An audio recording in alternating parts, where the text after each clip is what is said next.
are you? Well, you're kind of mobile. I am. I'm mobile podcasting today. Mobile podcasting. You're mobile, but you are hands free, right? So I you're am. driving, Yes, you're I'm paying doing attention, it safely. doing it safely, you're paying attention. So you're just like you're having a conversation in the car, right? That's right. Yep. Okay. That's good to know. Okay. Well, Rebecca, how was your week? It was a good week. A good week? Just yeah, it was. It was a good week.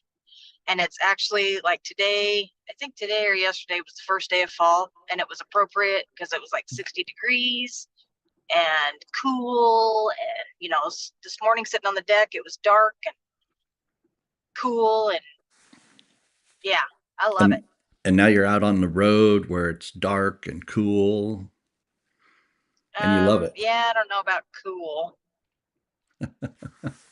because now I got to turn my seat warmer on. So Oh yeah. Aren't you glad you got those? You're so spoiled. I am spoiled when it comes to that. Yeah, you're beyond You know, I spoiled. I always said if I ever had to have a vehicle without these, I would survive. But man, them seat warmers are that's a big plus. You did This survive for weekend, many years. oh yes, many years, true. You're right. You're very right. Got to spend the day Saturday with one of our children and his family, and celebrate some birthdays. So that was fun. That was a lot of fun. Yeah. Yeah. My grandson, he's got like the perfect birthday, doesn't he? He has a good birthday, yes. It's like the perfect birthday. You can go ahead and say it. Yep. Well, it's not on my birthday, so it's not the perfect birthday, but it is a good birthday. It's on my birthday, so He him gets to and share his birthday we with Papa. that's awesome. Yeah. He gets all the fun. I just go along for the ride. It's a blast. So it was a lot of fun. Good times with our son and his family. So all right, Rebecca, you chose a topic for this week. What is your thoughts behind the topic?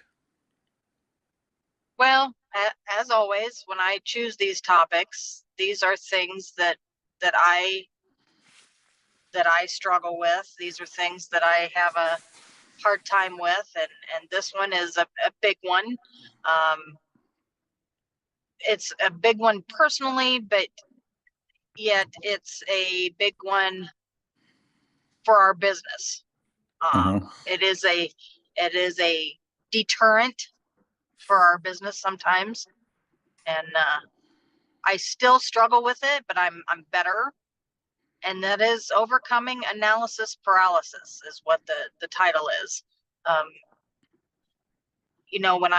when I send anything out, whether it's an email, a flyer, a post, I really struggle with how it sounds. Is it connecting to people? Um, so yeah, I overthink it a whole lot on I guess you could say verbiage on how it sounds, Mm-hmm. but yeah, it's a big thing that I struggle with. So it's not just you though. This is a struggle that a lot of people have, right? Right. And this is something that is a challenge for not just yourself. I think it's a challenge across the marketplace with everybody. I mean, I struggle with it. I think everybody on our Zoom call struggles with it. You know, we've had these struggles before, and we've had them probably our whole lives. What do you think drives that, Rebecca? What do you think causes analysis paralysis? I don't know what caused it in myself. I do remember, being in high school, and the teacher would call on, he would ask a question, or he would literally call on me, and I would know the answer, but man, I was so scared to say it, just because I was like, well, what if it's wrong, or what if it's not really that way? And it's not like he was gonna, well, you're gonna be kicked out of the classroom because you got that wrong. But in my mind, I think it was fear of what my other classmates would think if I didn't get it correct. Um, I have read a couple places of people like me that if you ever had to go and read, like they'd say, okay, we're gonna each of what you read a verse or a not a verse, a paragraph, and so I would count how many people were ahead of me and figure out which paragraph was mine to read. So I wouldn't even be listening to what the others said, but I would be practicing what my paragraph said so I could make sure it sounded good, or I knew all the words that were in my paragraph. And I think it was one of those that I didn't want to sound not smart or sound like I didn't know what I was talking about, or I caused somebody else an issue. That's one of the things with our business that I have problems with is, I didn't go to college. I don't have a degree. And so I feel like that maybe uh, the teachings sometimes that I do, it's like, well, I have no backing, and so that's where I struggle with it. I struggle with how people see it and what they think, and it's an inner struggle. And where it came from, I wish I knew where it came from so I could work through it and tell myself, that stuff is not true. But Can I share something with you? you can. How about the fact that it came from what you just mentioned right there? not Which not part? having, where you struggle with it because you don't have a college degree and you struggle with it in our business. You're bypassing the fact that you've had 30 years of experience in the workplace. You've had, thousands of hours of reading books that most people never pick up.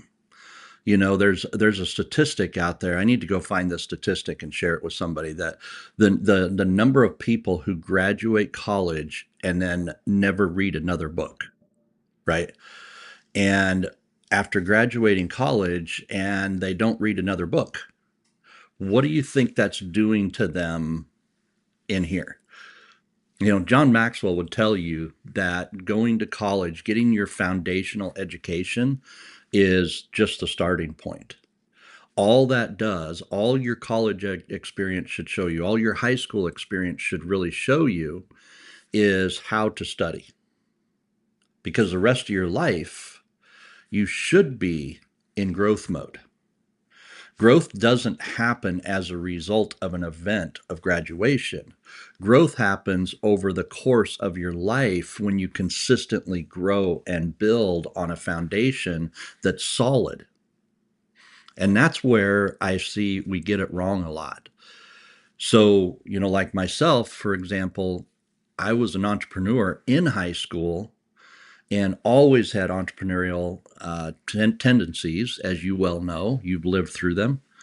And that's where my heart is. That's where my passion is in that space of being an entrepreneur and building something. And to me, that's just as much of an education as anyone else that has a degree per se. And it's one of those things that you have to psychologically get over and say, what is value? Ask yourself the question, what is value that I can give to others? What are the things that I can give to others? I can promise you, the people on our Zoom call here that have worked with you, they see your value a lot of times in much greater ways than my value. Your gifts and talents are so much better than mine in so many different ways. But as long as there's that subconscious thinking, we're always going to be analyzing, thinking we're not quite enough. But here's the problem. I've talked to PhDs who have that same thought, right? I've talked to people with 2 or 3 PhDs who have that same thought. So it doesn't matter what the level of degree is or the level of education. It only matters what you allow into your thought process, into your thinking of your subconscious mind. And that is really where this thing comes from, if you think about it. Well, and sometimes even on our podcast, Harry, because I talk about that a lot of these topics come from personal issues, from things that I deal with and I struggle with, and sometimes it just feels like for our audience, I feel like they're, oh my gosh, she has so many issues, but it I don't want to blame it on a child, because I did it in my life. I made my choices. I made my choices to do the thing I did, and coming out of high school and getting married young, I made the choice to not pursue greatness, because I never knew what that was, and so I didn't understand what that meant mentality, and now I'm working on it, because there was a lot of things, and they all kind of tied together. The this analysis paralysis ties into confidence. It ties into mindset on so many other things, and a lot of these things that we talk about, the fear of failure, I mean, these all kind of tie together. And so that's, I get very critical of myself when we're talking. Am I saying the right words? Am I saying, sometimes I start rambling, and I will be completely honest, I'm not exactly sure everything that I said when I ramble, but my mouth gets a little bit quicker than my brain does. But it is things that I think it all ties together. uh, Being in high school, I was not into sports. I was not into discipline. I was not into, um, I want to say, the good progressive stuff I should have been. And I think a lot of that helped evolve on the mindset things that I think about. So yeah, there's times that I'm like, okay, are these people going to think I'm crazy because I have so many parts of this that I struggle with? But I do think it all kind of ties together. Hmm.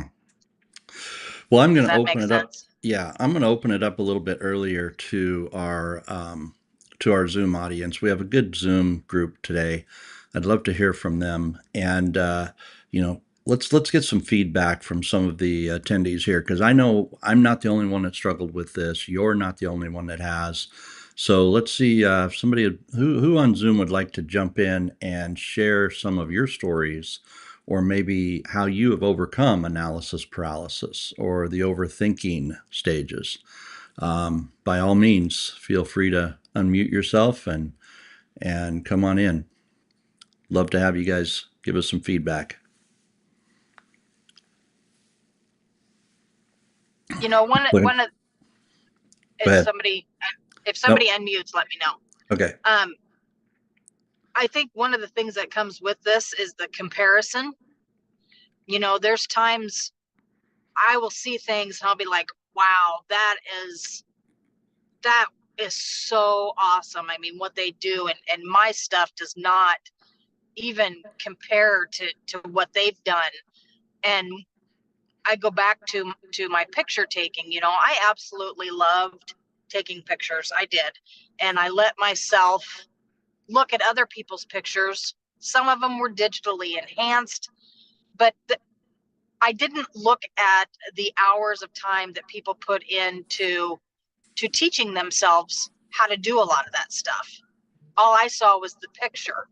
So then I would compare my pictures and go, oh yeah, mine don't even I don't want to do pictures anymore. I don't want to put that out there because they're not very good. I mean, look at that other person's.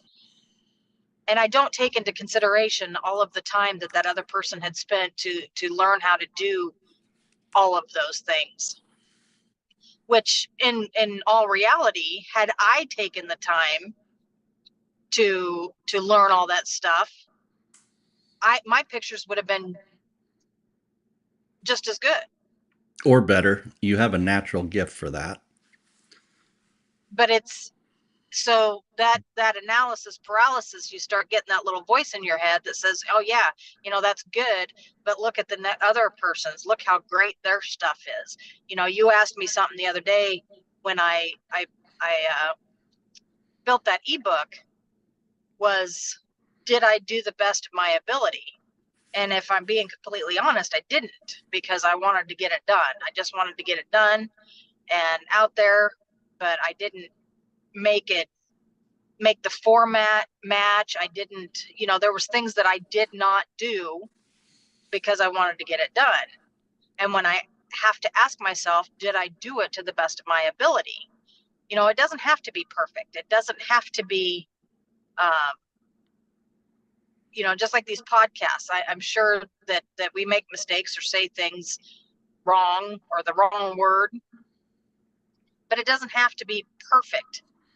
But you do have to put it out there to get it out there. Yep. Yep. That's right. I think David But has if you're something to share with us right quick, Rebecca.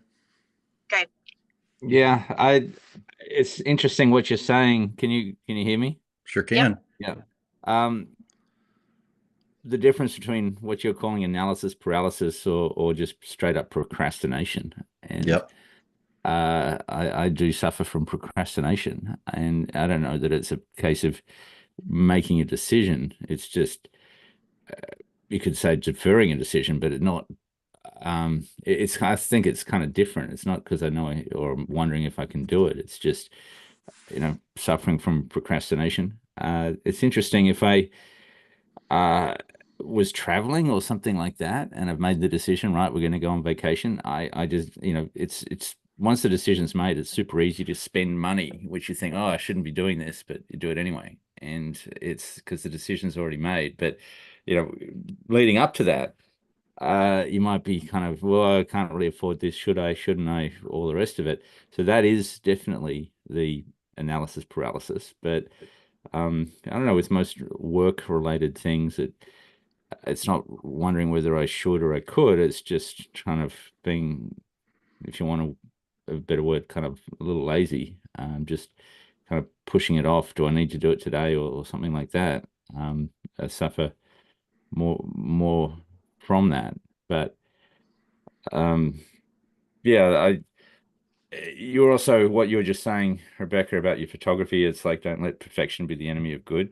And that I do suffer from as well, wanting to do things right. I was like, oh, well, I need to get this, or there's excuses that you make.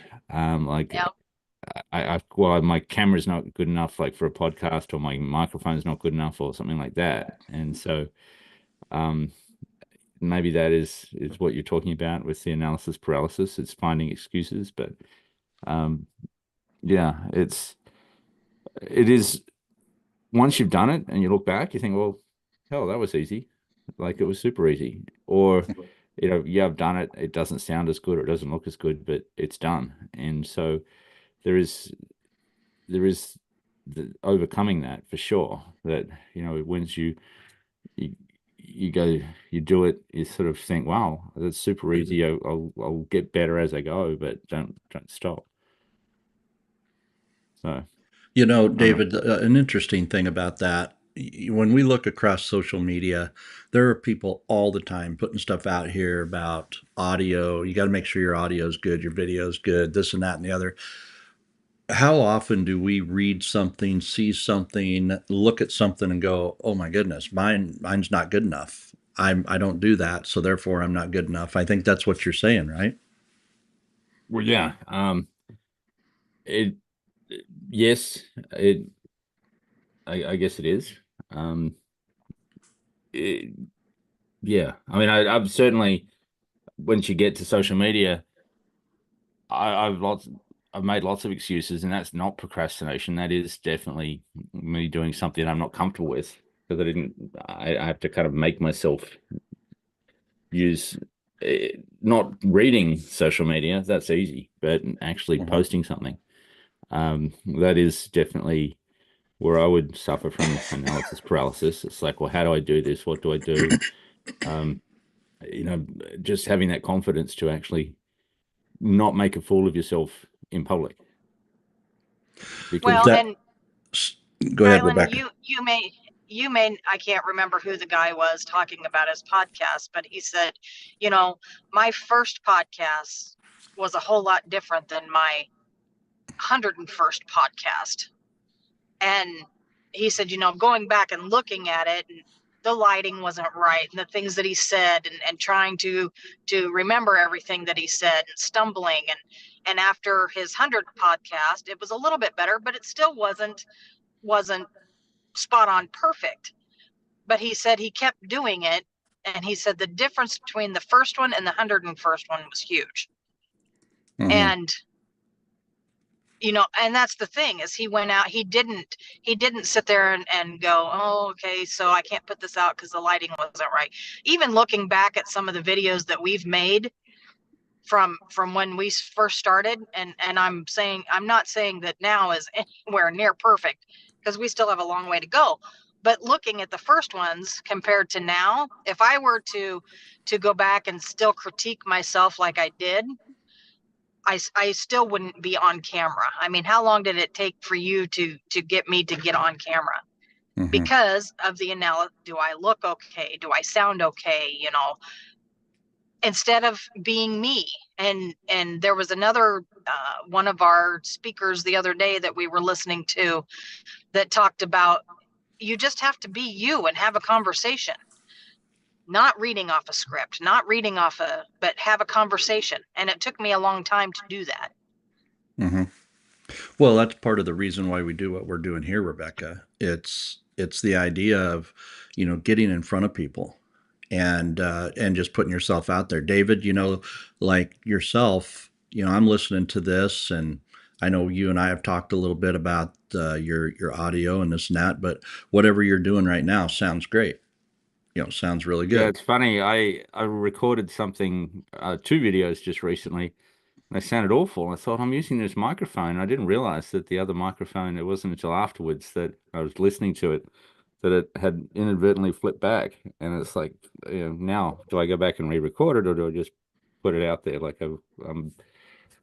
Yeah, it's one of those Yep. things. It's done. It's there. Um, Yep. Maybe I'll re-record it. Maybe I won't. But it's very much.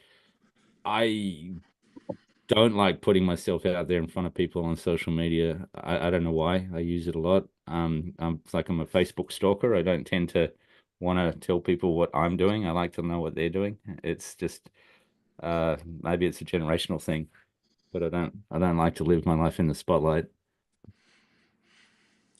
Yeah. Well, it's it's a challenge to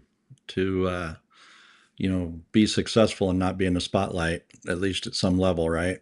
And we live in a world of social media.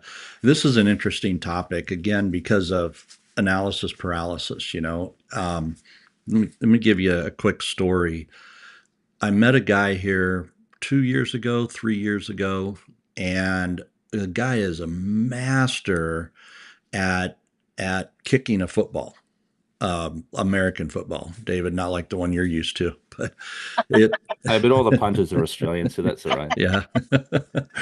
But the guy is just amazing at kicking a football. And when I met with him and I just met for coffee, and he's going through and telling me, I mean, his passion just soars.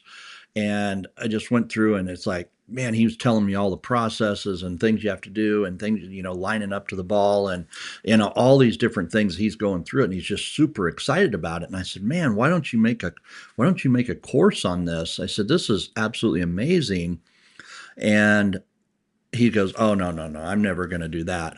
Well, I went online and showed him a guy that had actually made, I mean, millions of dollars a year by just teaching students how to pitch baseball. And his course was only $56. It was a one-time course, buy it. But how many kids out there would buy a course from an expert to learn how to throw a baseball, learn how to punt a football, learn how to do what they do. I mean, they will absolutely do it. But you know what his response was? Oh, I don't like those guys that do stuff online. I'm not about to do that, this and that and the other. And I got to thinking as I heard him say this, it's like, man, that is so selfish. There's people out there who want what you have. They want it, and we're not willing to give it, and we're not putting ourselves out there because of how we see the things, and his comment was, I don't like how people do online courses. And I said, well, then do it different. Make it different, but give it out there. I mean, people want what you have. I mean, how many students would love to learn to kick football the way you did? I mean, he But yeah, just mundane tasks. Sorry, going a little off topic, but on YouTube, how people put out videos on the weirdest stuff. Like, okay, I want to regas my vehicle and for air conditioning. And you look it up and there it is, not just how to do it, but for your particular type of vehicle, which might be 20 years old. Or yeah, how do I do yeah, something like just I don't know where people get their inspiration from, but there is so much stuff out there. So Well, and I know one of my things was always, I don't want to put that out there because there's 15 other people putting the same stuff out there. Well, the thought was always, how many, Kylan has told me multiple times, well, how many people are there in the world?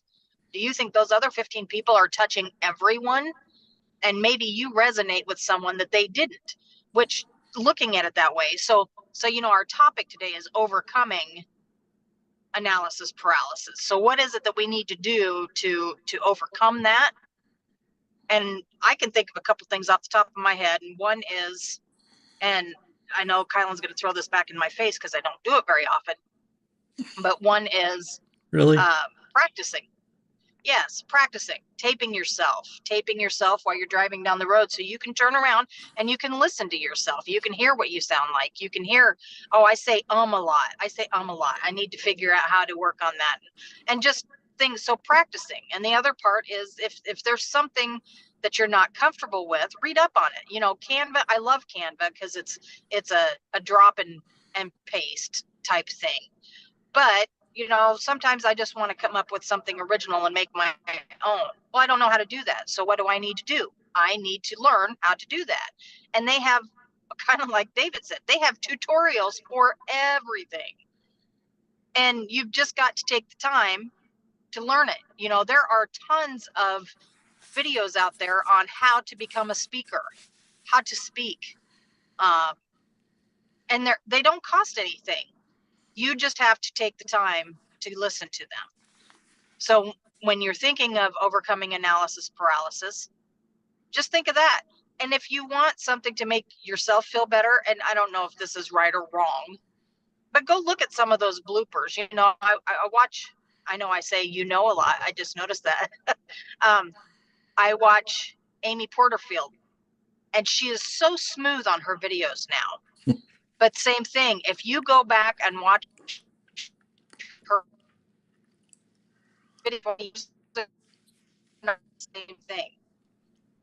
So you just broke up there pretty bad. Did you say Amy Porterfield has a bloopers reel? No, it's not actually a bloopers reel, but just a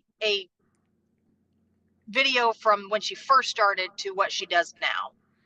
Oh yeah, yeah.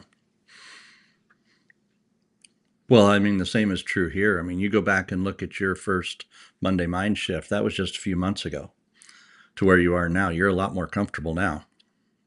Well, I go look in some of your training videos that you did when we lived in the apartment in Omaha, Mm-hmm. and to compare them to now. And sometimes you're like, well, those are good videos. Yeah, not so much. Yeah, there's several that are going to have to They be they redone. might have been really good. I mean, you put them out there, but you're never. I think the thing I want to say is you're never going to be perfect, especially in your own eyes. We are our biggest critics. And to what Yeah, we think is not good, someone else is looking at that going, man, I hope I can be that good someday. yeah, yeah, exactly. Exactly. And the cool thing is about that, Rebecca, when you look at something you did 2 years ago, 3 years ago, if you go back and look at like a presentation, if you look at a presentation that you did 5, 6 years ago and you still like it, you're still satisfied with it, you haven't grown. You haven't grown. You haven't seen the growth that you need to have. If you look at a video you did 5, 6 years ago and you're still satisfied with it, you haven't grown. You haven't improved. And the pursuit of excellence. I had this conversation with a coaching client the other night who's really struggling with perfection and dealing with perfectionism in his own life. And one of the things that we talked about is perfection ever achievable? Not even close. So what is? What is a different way for us to look at things? And what we really started thinking about and diving into is what is the pursuit of excellence versus the pursuit of versus a pursuit of perfection. If we are to pursue excellence, we are going to look at something we've done in the past and we're going to review that and we're going to make it better. You know, I think about John Maxwell when he rewrote Developing the Leader Within You. He started, when he originally started reviewing the book to rewrite it, he thought, well, you know, I might change 20 or 30% of it. I learned a few new things. He ended up changing over 80% of the book. He improved because of how much he had improved. So that's what we have to remember is the best of the best people out here will look at something that they did before and not like it. But the difference is, are we going to just accept it or are we going to improve on it? Are we going to make it better? Are we going to do something about it? And that's the big difference maker. And that kind of wraps up what we've been talking about today. Are you going to look at something and just sit on it and procrastinate? Or are you going to look at something that you can do and make a difference and go get it You done? know, so before we wrap up, I want to make one thing here. We can only do what we can do. Yep. Um, Now, does that mean that we can't grow and build on that? No, we absolutely can. But when we're working with maybe the equipment that we have, because some people don't have fancy microphones, some people don't have fancy cameras, and you have to work with what you have. Mm-hmm. And so there again, does it mean that you won't grow? Absolutely you will. And once you start working on that, but you have to make the effort to do that. You Yep. have to make that a priority. If Yep. if you want to get up here, there was in that movie, there was that quote the other night that really kind of drove me nuts. And he said, aim for the middle, because at least if you aim for the middle, you're pretty much sure to reach that every time. Well, that's not Mm-hmm. what you want. You don't want to, we've talked about being average. That's not, we don't want to aim for the middle. We want to aim up here. Yep. But to Yep. get there, you have to make the effort. Yeah, So, you have to be willing to overcome this and accept that you're not going to ever be perfect, but you want to be pursuing excellence, which is a continued growth. yep. Which by the way, those of you that are in our elite business class, you want to be checking your email, check your spam folders. If you haven't, you should have some emails in there with some of the first lessons that is launching off, and that's another one we're growing substantially with. I've had so many great conversations over the last few weeks with mentors on developing that program, the elite 3i Elite Business. This is going to be an exciting year as we go through and work on growing businesses together through the 3i Elite Business Program. If you want to hear more about that, if you're listening to this online and you'd like to hear more about the 3i Elite Business, reach out to us. You can reach out to admin at 3ilife.com. You can reach us there. You can also, reach out to me directly at Kylan at 3i Life or Rebecca at 3i Life, and we'd be more than happy to help you get started in that program. So we're going to be launching a special price on that for the next several months. to get that really up and going. And again, it's one of those things I could sit back on with analysis paralysis and think, oh, we're not enough. We're not good enough. We're not there. We're not. I went through yesterday and looked at everything that we've got thus far and everything that's coming together in that. And it's, oh my goodness, there's so much value in there for people who want to build $1 million business or a $10 million business. It is absolutely there, and it's going to be so much fun as we've been talking, like I said, to other people that are going to come in and join us on this journey. So, all right, my friends, that's what we have for today. Anything in final say on your end, Rebecca? Nope, nope. I Okay, think we covered it. I think you did a great job this morning. So thank you very much, everyone, for jumping in and being a part of this with us. Again, Monday Mind Shift comes to a wrap. It's another Monday. We're going to have a great week. You guys go out and make it an amazing week. Make it awesome. Make it great. Shift your mind and go make it happen. All right. God bless everyone. We'll see you here next week. Bye.